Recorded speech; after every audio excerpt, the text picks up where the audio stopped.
আপনারা দেখছেন TVN update, সাথে আছি আমি শোয়েব আক্তার। গাজায় প্রায় 2 বছরের যুদ্ধে আমেরিকায় আশঙ্কাজনক হারে কমতে শুরু করেছে ইসরায়েলের সমর্থন। দেশের বড় একটা অংশের ভোটাররাই ইসরায়েল সরকার ব্যবস্থাপনাকে বিরূপ দৃষ্টিভঙ্গিতে দেখছে। সম্প্রতি নিউ ইয়র্ক টাইমস এবং সিয়েনা ইউনিভার্সিটির যৌথ উদ্যোগে করা এক গবেষণায় এমন তথ্য উঠে এসেছে। প্রায় 1313 জন নিবন্ধিত ভোটারদের কাছে চলতি বছরের 22 সেপ্টেম্বর থেকে 27 সেপ্টেম্বরে এই জরিপ চালানো হয়। ইংরেজি ও স্প্যানিশ ভাষী ব্যক্তিদের মাঝে টেলিফোন ও টেক্সট মেসেজে এই জরিপ চালানো হয়। আমেরিকান ভোটারদের মধ্যে যুদ্ধের প্রতি অসন্তোষের কারণে এই অঞ্চলের দীর্ঘদিনের সমর্থনের পুনর্মূল্যায়নের ঘটনা ঘটছে। 1998 সালের পর প্রথমবারের মতো ভোটাররা প্যালেস্টাইনের প্রতি সমর্থন জানাচ্ছে।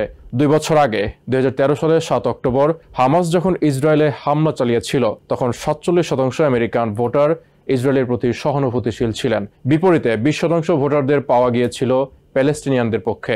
বর্তমানে এই পরিস্থিতি পরিবর্তিত হয়ে 34% ভোটার এখনও ইসরায়েলকে সমর্থন করে এবং 35% ভোটার প্যালেস্টিনিয়ানদের পক্ষে অবস্থান নিয়েছে।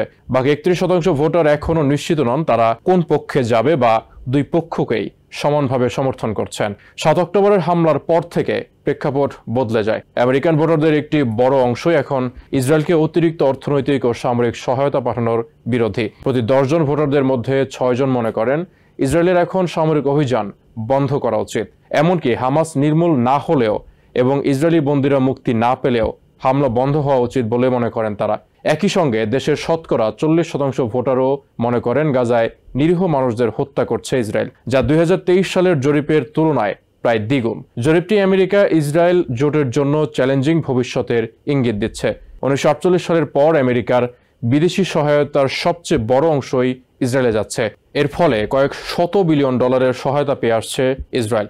কিন্তু তরুণ ভোটারদের দলমত নির্বিশেষে এই সহায়তা কমানোর পক্ষে মত দিয়েছেন। জরিপে 30 বছরের কম প্রতি 10 জনের মধ্যে 7 জনই অতিরিক্ত অর্থনৈতিক বা সামরিক সহায়তার বিরোধিতা করেছেন। ডেমোক্রেটিক পার্টির সমর্থক বা ভোটারদের মধ্যে ইসরায়েলকে সমর্থনের হার অনেকটাই কমে এসেছে। রিপাবলিকান সমর্থক বা ভোটাররা সাধারণত ইসরায়েলকে সমর্থন করে থাকলেও তাদের মাঝেও কমে আসার প্রবণতা দেখা গেছে। 2 বছর আগে ডেমোক্রেট পার্টির মধ্যে ইসরায়েলকে সমর্থন ও বিরোধিতা প্রায় কাছাকাছি ছিল, কিন্তু সম্প্রতি ডেমোক্রেটরা ব্যাপকভাবে প্যালেস্টাইনের প্রতি সমর্থন জানাচ্ছে বলে দেখাচ্ছে জরিপটি। বর্তমানে 54% ডেমোক্রেটরা প্যালেস্টাইনকে সমর্থন জানাচ্ছেন, আর 13% ডেমোক্রেট ইসরায়েলকে সমর্থন জানাচ্ছেন।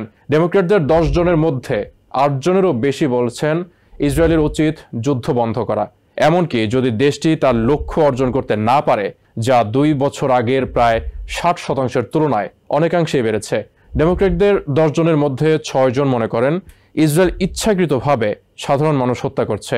এই ধারণা করা মানুষও 2023 সালের তুলনায় দ্বিগুণ হয়েছে। রিপাবলিকানরা এখনও ইসরায়েলের সমর্থন করে আসলেও 2023-এর তুলনায় কমেছে এই হারও। 2023 সালে যেখানে ইসরায়েলকে সমর্থনের হার ছিল 76%, বর্তমানে তা 64% নেমে এসেছে। তবে 3 ভাগের 1 ভাগ রিপাবলিকান সমর্থক মনে করেন বেসামরিক নাগরিকদের ইসরায়েলি বাহিনী উপযুক্ত পদক্ষেপ নেয়নি। এর ফলে কয়েক শত বিলিয়ন ডলারের সহায়তা পেয়ে আসছে ইসরায়েল। নিউ ইয়র্ক থেকে সম্প্রচারিত টিভিএন 24 টেলিভিশন বিশ্বজুড়ে বাঙালির কণ্ঠস্বর।